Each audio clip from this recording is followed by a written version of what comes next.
25 years old, leading just 47,000 soldiers into a battlefield where over 250,000 enemies waited.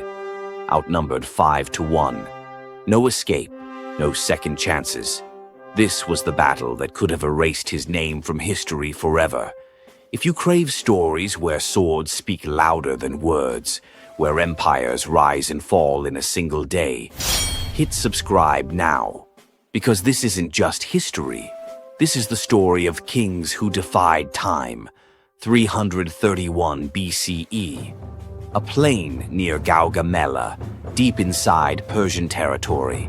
A perfectly flat battlefield leveled overnight by Darius's army. Why? To give his deadly scythed chariots full speed advantage. These weren't ordinary chariots, sharp blades extended from their wheels, designed to slice through foot soldiers like wheat. Every inch of this ground had been chosen to destroy Alexander. But Alexander didn't fear death. He welcomed it. He stared it down and broke it. He moved his army in a diagonal formation, not to attack but to stretch the Persian right flank. As Darius shifted his forces to follow, the Persian lines began to thin.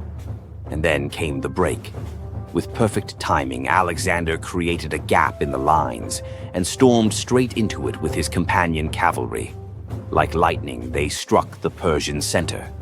Every spear was a decision, every charge a turning point in history. Darius watched in horror as his elite guard began to fall, and when Alexander's sword came close enough to taste his shadow, the so-called King of Kings did the unthinkable. He turned his chariot around and ran. For the second time in battle, Darius fled the field, leaving behind his army, his crown, and his pride. And when a king runs, an empire crumbles. The Persian lines collapsed. Some fought and died. Most broke and scattered. Alexander lost fewer than 1,000 men. Darius lost more than 40,000. This wasn't just a victory. It was the death blow to the greatest empire on earth. Alexander had conquered Persia. But that day changed him too. He walked off the field not just as a king, but as something else. Victory didn't soften him. It fed his hunger. The war outside had ended, but a war within had just begun.